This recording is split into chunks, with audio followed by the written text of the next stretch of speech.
आप अपने रिजल्ट को लेकर के बहुत खुश हैं। वास्तव में खुशी का ये माहौल ही है, जो कि खुशी का माहौल हो क्यों ना। आप लोगों ने जितना मेहनत किया, जैसा मेहनत किया, उसका फल जो मिल आ गया आपके सामने, तो खुशी का इस अवसर पर मैं एक बार फिर से सभी स्टूडेंट और शिक्षक साथी को भी मैं इस आपकी मेहनत की बहुत बहुत बधाई देता हूं। तो इस बोर्ड एग्ज़ाम के रिजल्ट को लेकर के बच्चे बहुत उत्सुक हैं, बहुत इतना खुश हैं कि बता नहीं सकते हैं, और खुश रहे भी क्यों ना, क्योंकि उनका ये मेहनत का जो परिणाम निकल कर आया है, तो परिणाम किसी का भी हो, अगर मेहनत का फल अगर सामने आता है तो खुशी मिलती ही है। तो इस परिणाम की खुशी उनके अकेले का नहीं, बल्कि उनके माता पिता गुरुजनों के सहयोग से ये परिणाम निकल के आया है। तो ऐसे ही होनहार बच्चे हमारे कोचिंग संस्था के कुछ हैं, जो कि मैं आप लोगों के सामने ले आना चाहता हूँ। अच्छे से मेहनत करके अपने माँ बाप, भाई बहन, समाज, स्कूल, गुरुजनों का, तमाम समाज के लोगों को ऐसे एक मिसाल दिया है कि मैं बता नहीं सकता हूँ। मैं बुलाना चाहूँगा, मैं एक बार उन लोगों को, उन बच्चों को आपके समझ लाना चाहूँगा कि वो लोग खुद अपने ही ज़ुबान से दो शब्द बोले। तो अर्पिता चौधरी आ जाओ बेटा। तो देखिए, जैसे कि ये अर्पिता में इतना, अरे नहीं, ठीक है। तो देखिए, इस बच्चे के बारे में जितना भी कहा जाए उतना ही कम है। बोलो बेटा तुम। थैंक यू सर, आपने मुझे यहाँ पे लर्निंग सेंटर क्लासेस में बोलने का मौका दिया, और मैं आप सभी का धन्यवाद देना चाहती हूँ कि आप लोगों के सहयोग से ही मैं यहाँ तक पहुँची हूँ। और मेरे स्ट्रगल तो हर किसी के लाइफ में आता है, लेकिन उसी स्ट्रगल को हम अगर साइड में रख के अपनी पढ़ाई को उस पर करते रहें तो उसमें बहुत ही अच्छी बात होती है। और जैसा कि सर ने बताया कि मेरा रिज़ल्ट अच्छा आया है, हाँ, मैं आप सबको बताना चाहती हूँ कि मेरा रिज़ल्ट अच्छा तो आया है, लेकिन इसका श्रेय मैं अपने गुरुजनों और अपने पेरेंट्स को देना चाहती हूँ। जैसा कि आप सब जानते हैं कि हाई स्कूल में 6 सब्जेक्ट होते हैं, तो मैं किसी एक सब्जेक्ट के बारे में नहीं आपको बताऊंगी। मैं अपने सारे सब्जेक्ट को बताना चाहती हूँ कि मेरे सारे सब्जेक्ट के टीचर्स ने मेरा बराबर सहयोग किया है। क्योंकि यदि आप हिंदी को कमज़ोर मानते हैं तो हिंदी कोई कमज़ोर सब्जेक्ट नहीं है, ना हिंदी को आप एक दिन में पढ़ सकते हैं। क्योंकि अगर आप साल भर मेहनत करेंगे तभी जाके हिंदी का पेपर दे सकते हैं। ना तो आप सोचिए कि आप साल भर मैथ पढ़ लें और 1-2 दिन में हिंदी या इंग्लिश पढ़ लें और आपका एग्ज़ाम अच्छा चला जाए, तो इसमें कोई वो नहीं है। और मैं यानी कि मैं हाई स्कूल का एग्ज़ाम दी हूँ और मेरा रिज़ल्ट अच्छा आया है, तो मैं आगे इंटर की तैयारी भी अच्छे से करूँगी। और कुछ बच्चे ऐसा करते हैं कि 11th में मेहनत नहीं करते और 12th में कहते हैं कि हमें सब्जेक्ट समझ में नहीं आ रहे। उन्हें कैसे समझ में आएगा जब ये समझते ही नहीं कि 11th की पढ़ाई होती क्या है। जब उन्होंने 11th में क्लास ही नहीं लिया, कभी स्कूल ही नहीं गया, तो उन्हें कैसा पता चलेगा कि इंटर में क्या है। कुछ ऐसे फार्मूले होते हैं जो इंटर में आते हैं और उन्हें समझ में नहीं आते ये फार्मूले कहाँ से आ गए। जब आपने 11th की पढ़ाई की ही नहीं तो 12th की पढ़ाई क्या जानेंगे आप लोग।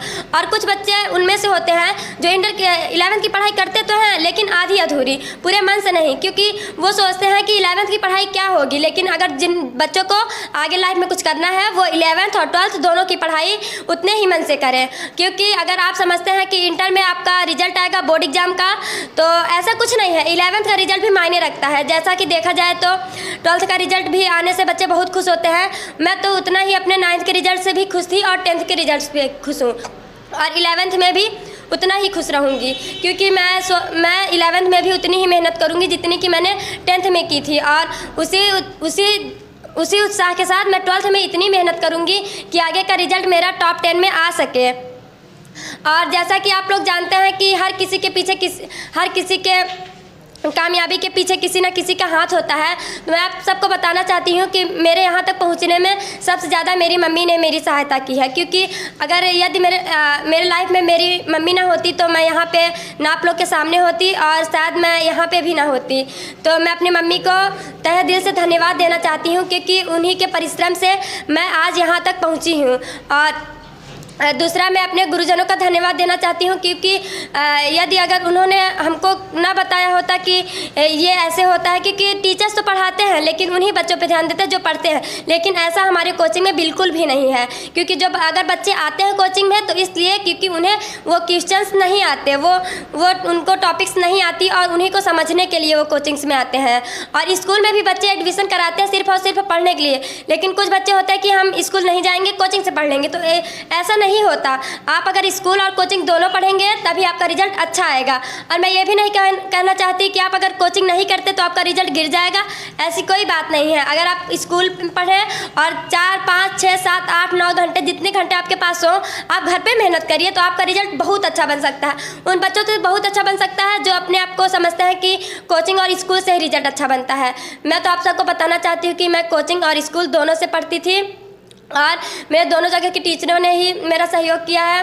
और मेरे कोचिंग के टीचरों ने हमेशा मुझसे कहा है कि बेटा तुम पढ़ो और हमारे कोचिंग का नाम रोशन करो, इसलिए। और मेरे मम्मी ने भी बोला कि बेटा पढ़ो और पढ़ाई के सिवा लाइफ में कुछ भी नहीं है। क्योंकि अगर जो बच्चा पढ़ता नहीं वो जागरूक नहीं होता, और जो जागरूक नहीं होता वो दुनिया को क्या जाने, और जो दुनिया को ही नहीं जानेगा तो वो आगे की लाइफ कैसे चलाएगा। लाइफ हमें मिलती किस लिए है? स्ट्रगल, हाँ मैं मानती हूँ स्ट्रगल होता है लाइफ में, लेकिन लाइफ ही तो स्ट्रगल से भरी हुई होती है। अगर आप स्ट्रगल से लड़ते हैं और आपकी लाइफ में जितने भी स्ट्रगल्स आते हैं आप उनका सामना करते जाएं तो आप एक अच्छे नागरिक बन सकते हैं। एक अच्छे नागरिक का मतलब ये नहीं कि आप अच्छे हो ऐसे आराम में जिए।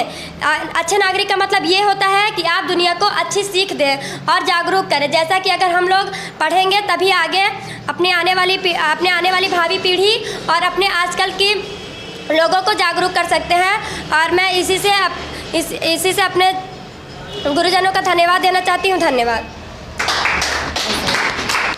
तो ठीक है, मैं अगले स्टूडेंट को अपने में बुलाना चाहूँगा, जो कि वो भी यहाँ का एक टॉप स्टूडेंट रहा है।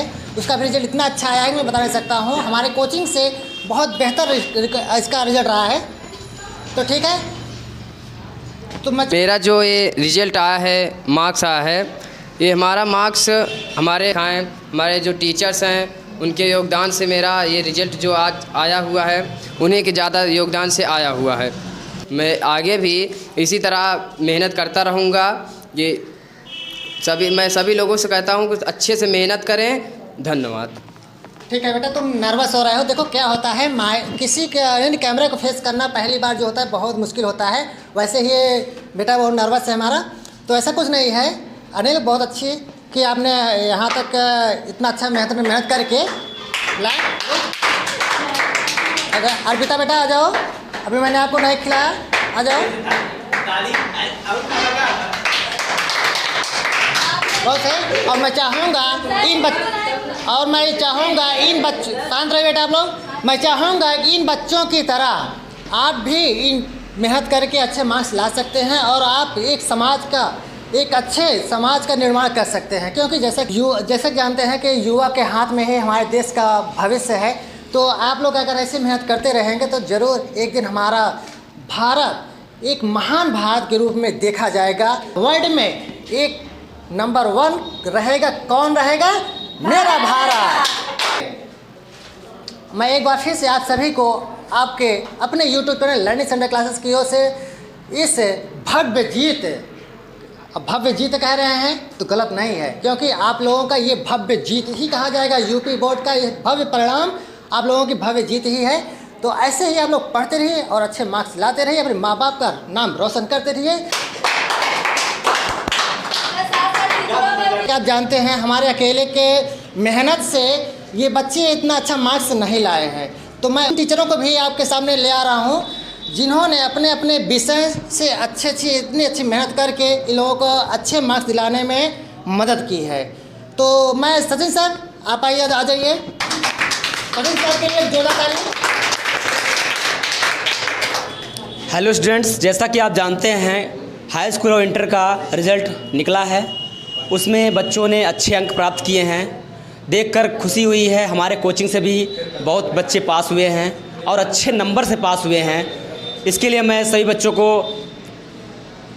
धन्यवाद देता हूं। आप लोगों ने दिन रात पढ़ाई करके अच्छे अंक प्राप्त किए। इसमें आपके मम्मी पापा, टीचर्स, का सपोर्ट रहा और आप लोगों ने अच्छे अंक प्राप्त किए। मैं आपके भविष्य की कामना करता हूं कि आप भविष्य में भी ऐसे ही मेहनत करिए और अच्छे अंक प्राप्त करिए और अपने गोल तक पहुंचिए। जो आपने लक्ष्य रखा है उस लक्ष्य तक आप ज़रूर पहुंचिए अच्छे अंक प्राप्त करके। धन्यवाद। बहुत सही। मैं कृष्णा सर से बोलूँगा कि कृष्णा सर आप भी आ जाइए, आपके भी सब्जेक्ट में बहुत अच्छे मार्क्स से आए हैं। मैं चाहूँगा कि आप भी बच्चों को 2 शब्द जरूर कहें। सच क्या कृष्णा सर आइए आप। उनका हिंदी पढ़ाने का कितना अच्छा एक्सपीरियंस है कि मैं हमारे सहयोगी एवं परम आदरणीय प्रजीत सर के हम लर्निंग सेंटर क्लासेस के माध्यम से अपने होनहार बच्चों को ढेर सारी बधाइयाँ देना चाहेंगे जिन्होंने हमारे हिंदी के सब्जेक्ट में अच्छे से अच्छे अंक प्राप्त किए हैं और हम उन्हें यह कहना चाहेंगे कि वह ऐसे ही मेहनत करते रहें और अपनी मेहनत से अपनी कलम से एक नया इतिहास यूं ही रचते रहें। ढेर सारी बधाइयाँ इन सारे बच्चों को।